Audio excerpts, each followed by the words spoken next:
പഴം കൊണ്ടുള്ള സ്നാക്ക് ഇഷ്ടമുള്ളവർക്കും വീട്ടിൽ എപ്പോഴുമുള്ള കുറഞ്ഞ ചേരുവകൾ വെച്ചിട്ട് വെറൈറ്റി ടേസ്റ്റിൽ ഒരു അടിപൊളി പലഹാരം ഉണ്ടാക്കിയെടുക്കുന്നത് എങ്ങനെയാണെന്ന് നോക്കാം. അപ്പോൾ ഈ ഒരു പലഹാരം ഉണ്ടാക്കാനായിട്ട് ഞാനൊരു പാൻ അടുപ്പത്ത് വെച്ചിട്ട് അതിലേക്ക് 1.5 ടേബിൾ സ്പൂൺ ഗീ ചേർത്ത് കൊടുക്കുന്നുണ്ട്. നെയ്യ് നന്നായിട്ട് ചൂടായി വന്നാൽ ഇനി ഇതിലേക്ക് മീഡിയം സൈസിലുള്ള 3 നേന്ത്രപ്പഴം, അത്യാവശ്യം നന്നായി പഴുത്തിട്ടുള്ള 3 നേന്ത്രപ്പഴം ഇതുപോലെ ചെറുതായിട്ട് കട്ട് ചെയ്ത് വെച്ചിട്ടുണ്ടായിരുന്നു. അപ്പോൾ അത് പാനിലേക്ക് ഇട്ടിട്ട് നന്നായിട്ടൊന്ന് വഴറ്റിയെടുക്കാം. പഴം നന്നായിട്ട് വഴറ്റിയിട്ട് ഒന്ന് ഉടഞ്ഞു കിട്ടണം. ഏകദേശം വഴന്നു വന്നാൽ ഇനി ഇതിലേക്ക് തേങ്ങ ചിരകിയത് ചേർത്ത് കൊടുക്കാം. ഞാനിവിടെ 1/4 കപ്പ് തേങ്ങയാണ് എടുത്തിട്ടുള്ളത്. കൂടെ തന്നെ മധുരത്തിന് ആവശ്യമായിട്ടുള്ള ശർക്കര ചേർത്ത് കൊടുക്കാം. ഒരു ശർക്കര എടുത്ത് നന്നായിട്ട് പൊടിച്ചിട്ടാണ് ഇതിലേക്ക് ചേർത്ത് കൊടുക്കുന്നത്. ശർക്കരയും കൂടെ ചേർത്ത് നന്നായിട്ട് മിക്സാക്കി നന്നായിട്ട് വഴറ്റിയെടുക്കാം. ഇനി ഒരു കൂട്ട് നന്നായിട്ട് ടൈറ്റായിട്ട് ഇരിക്കാൻ ഇതിലേക്ക് 1 ടേബിൾ സ്പൂണ് അരിപ്പൊടി ചേർത്ത് കൊടുക്കുന്നുണ്ട്. അരിപ്പൊടി ചേർത്തിട്ട് നന്നായിട്ട് മിക്സാക്കി എടുക്കാം. ഇനി നല്ലൊരു ഫ്ലേവറിന് വേണ്ടിയിട്ട് 1/2 ടീസ്പൂൺ ഏലക്കാപ്പൊടി കൂടെ ചേർത്ത് നന്നായിട്ട് മിക്സാക്കി എടുത്താൽ ഈ സ്നാക്കിലേക്കുള്ള കൂട്ട് റെഡി ആയിട്ടുണ്ട്. ഇനി ഫ്ലെയിം ഓഫ് ചെയ്യാം.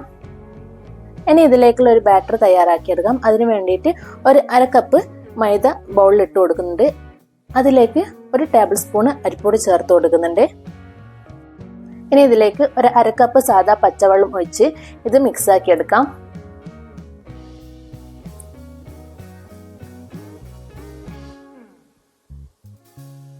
ഇനി ഇതിലേക്ക് ഒരു പിഞ്ച് ഉപ്പ് ചേർത്ത് കൊടുക്കുന്നുണ്ട്. ഈ ഒരു തിക്നെസ്സിലാണ് ബാറ്റർ വേണ്ടത്.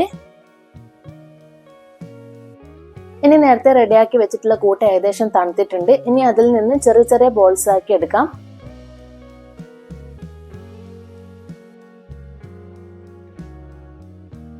അപ്പോൾ എല്ലാതും ഇതേ രീതിയിൽ ചെയ്തെടുത്തിട്ടുണ്ട്.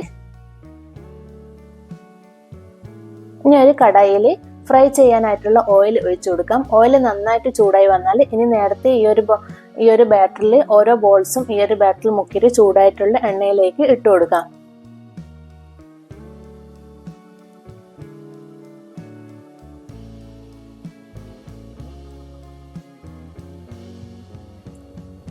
തിരിച്ചും മറിച്ചും എല്ലാ ഭാഗവും ഒന്ന് കളറായി കിട്ടിക്കഴിഞ്ഞാൽ എണ്ണയിൽ നിന്ന് മാറ്റാം.